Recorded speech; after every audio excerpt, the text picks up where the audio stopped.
Hello, hello, hello, my lovelies. My name is Nikki. This is Flying in English, and we are on the final episode of 500 Big Ones, episode 5. Woo! So exciting! We are studying a native level English story so we can learn to sound like real Americans. This is a fun story. It's been amazing, and we're in the final stretch. I hope you're ready for it. I don't know if I'm ready for it. Am I ready for it? Are you ready for it? I'm totally ready for it. Are you? Are you?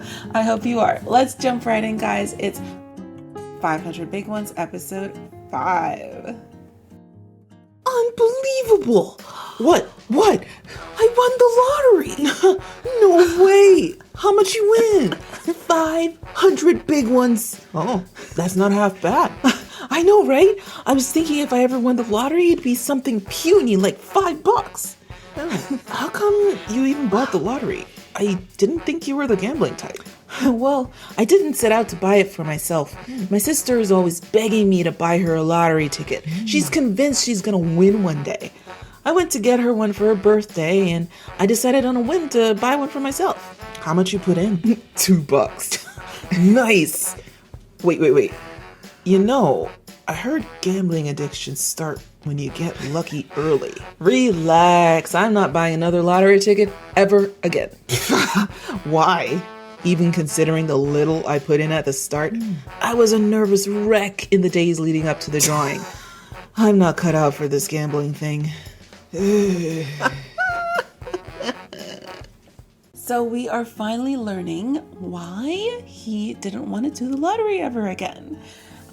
It's the final line of the story. He says, I'll read the whole thing and then we'll break it down.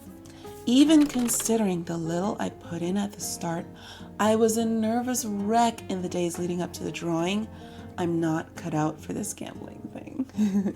Let's start with the first part. Even considering. This literally means even though I think about blah, blah, blah, right?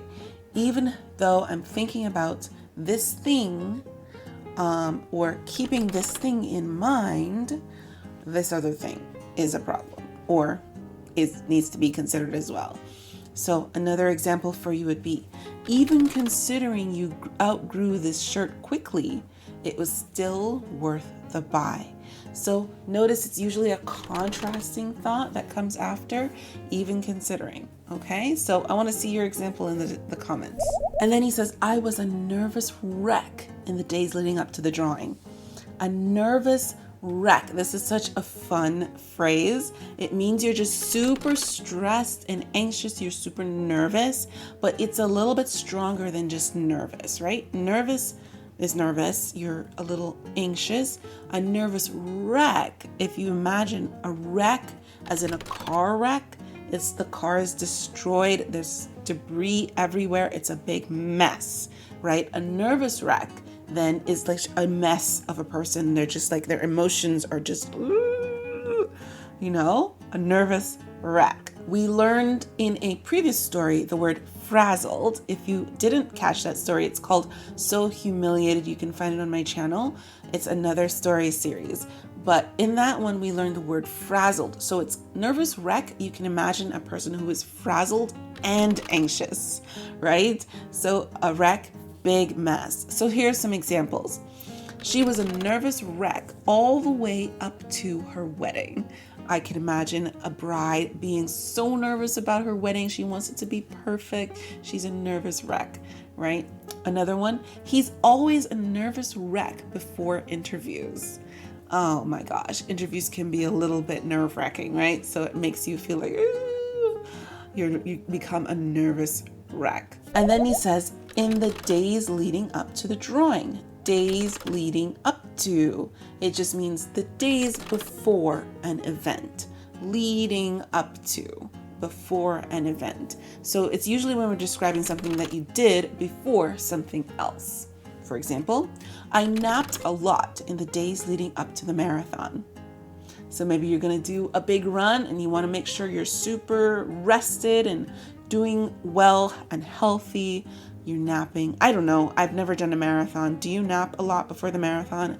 What do you do before a marathon to make sure you're ready for that marathon? I'm curious. Another example, I wanted to prepare more in the days leading up to my trip. So you're preparing, you're doing something before something else. And then he says, I'm not cut out for this gambling thing. Not cut out for means not suited for or not good at, right?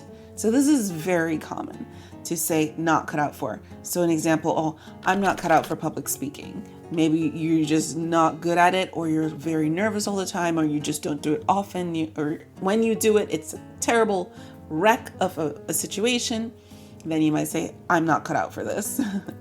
Or she's not cut out for a 9-to-5 job. Maybe the type of person who cannot get up every morning at the same time and get into a routine.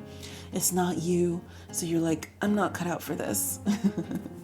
And then the last one, the gambling thing. This gambling thing, this thing.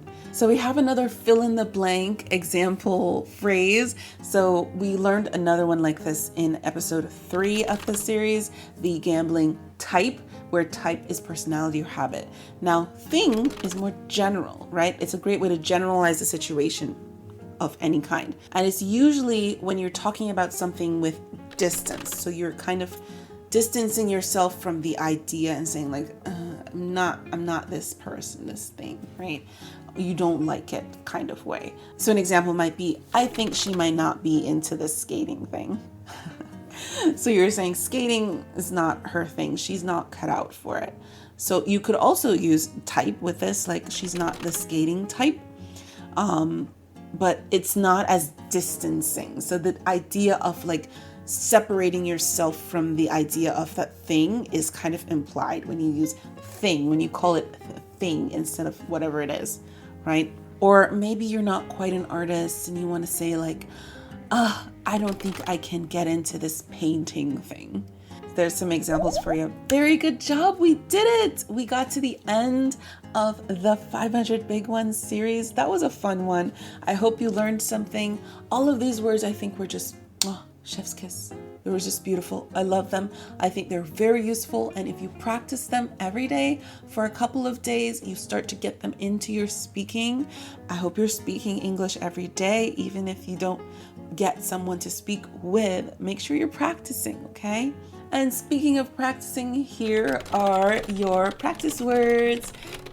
Remember, it's 5 words that you're going to make a story with every day on one topic each day for a week. Okay, get your practice in. Good luck. Let me see those stories. Share them with me in the comments. And it doesn't matter how crazy your story is, you will still get better with your English as long as you're making good sentences. Share them with your teacher too. Ask your teacher to correct you and tell you if there's a better way, more natural way to say something. But don't give up on it. Keep practicing, keep working hard. If you want to watch the series again from the top, I'll leave a link right here on the screen, along with a link to the other series I did, So Humiliated, if you want to watch another story series. But thank you so much for watching, Flyers, and I will see you in the skies. Bye!